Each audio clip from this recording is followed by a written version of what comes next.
जय आदिवासी, जय मूल निवासी। सभी पधारे अतिथिगण एवं समस्त मंचासीन सभी का हार्दिक स्वागत, अभिनंदन। आज का जो टॉपिक है वो टॉपिक है जलवायु परिवर्तन, उसके कारण और उसका प्रभाव और उसका समाधान।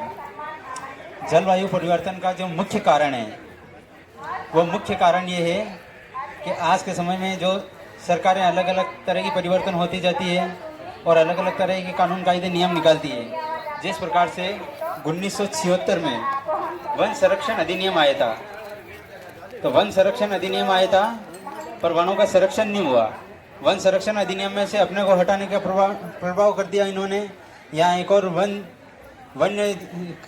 वन जीव संरक्षण और वन्य जीव अधिनियम दो प्रकार के आए थे। 1972 में आया था वन संरक्षण अधिनियम और 1976 में आया था वन्य जीव संरक्षण अधिनियम। तो इन दोनों के तहत अपने को जंगलों से हटा दिया और ये अदर लोगों को वहाँ पे उद्योग धंधे या फैक्ट्रियाँ, कल कारखाने ये खोलने का चला दिया। जैसे उदयपुर में जावर माइंस का अनाव शनाव खनन हो रहा है, यहाँ दरियावद में खनन चल रहा है, जितने इतनी बड़ी बड़ी खदानें हो रही है, तो इन जो धरती पे अनाव शनाव खनन हो रहा है, इसी से धरती का टेम्परेचर इधर उधर होता है। तो उसी से धरती में इस पर्यावरण में परिवर्तन आता है कि धरती इधर उधर हिलती है, भूकंप आ जाते हैं। दूसरा, जो अभी कोरोना काल में ऑक्सीजन की कमी हुई, ऑक्सीजन की कमी का जो मेन प्रभाव है, उसकी मेन जवाबदार है वो राज्यों की सरकारें हैं। इसका कारण ऐसे जैसे हसदेव का जंगल उजाड़ना था, अभी पूरा जंगल उजाड़ दिया, जबकि आदिवासियों को ऐसे प्रभावित करते हैं कि ये जंगल काट रहे, ऐसे करके इनको जेल में डाल देते हैं, 5-6 महीने तक निकालते नहीं है, फिर वापस पैसे लेके फिर उनकी जमानत देके छोड़ दे, जबकि ऐसे परेशान किया जाता है। जबकि हकीकत जो है वो हसदेव का जंगल उजाड़ा, अभी राजस्थान में बांसवाड़ा का जंगल उजाड़ने की तैयारी चल रही है। ऐसे अनेक जगह जंगलों को उजाड़ा जा रहा है। और जो अपन आदिवासी है, अपने मूलभूत अधिकार है, उन मूलभूत अधिकारों से विचलित करने के लिए पहले तो अपने को वनवासी नाम दिया जा रहा है और वनवासी नाम देके उन वनों से जोड़ा जा रहा है। जबकि संविधान में अपना मूल अधिकार क्या लिखा हुआ है? आदिवासी लिखा हुआ है। आदिवासी या मूल निवासी, जो आदिकाल से यहाँ निवास कर रहा है वही आदिकाल का निवासी या आदिवासी है।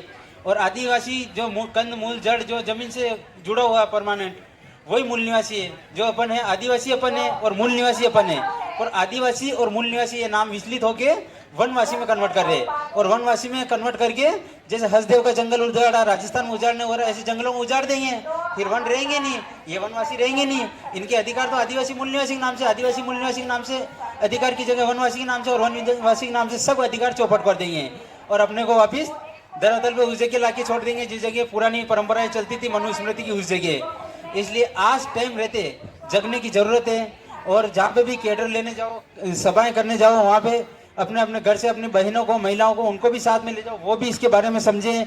और गांव में जगह जगह जाके लोगों को समझाओ इकट्ठे करके, और इसके बारे में जगह जगह कैडर करके समझाओगे। छोटे छोटे बच्चों को भी ले जाओ, ये भी समझे। और इसको विशेष करके आगे बढ़ाने के लिए, अपने मूलभूत अधिकारों को याद रखने के लिए छोटे छोटे बच्चों को भी समझाओ इन चीज़ों के बारे में। इसी का ये जलवायु परिवर्तन का मुख्य कारण है, जंगलों को उजाड़ना यही है। और प्रभाव है जो भूकंप आ रहे हैं बार बार, ये जंगलों को, ये जमीनों को खुदाई हो रही और भूकंप आ रहे, यही प्रभाव है। और समाधान इसका यही है कि जंगल बचेंगे तो अपने अधिकार भी बचेंगे और ये धरती भी बचेगी। और इसीलिए आदिवासी ही धरती का मूल मालिक है। जो बताए गए, और जंगल जो बचे हुए हैं वो आदिवासियों के कारण ही बचे हुए हैं। अगर आज आदिवासी जंगलों के लिए नहीं लड़ेंगे तो जंगल आने वाले समय में सरकारें पूरे चौपट कर देंगे और सबको धरातल पे ला के छोड़ देगी। जय जोहर, जय भीम।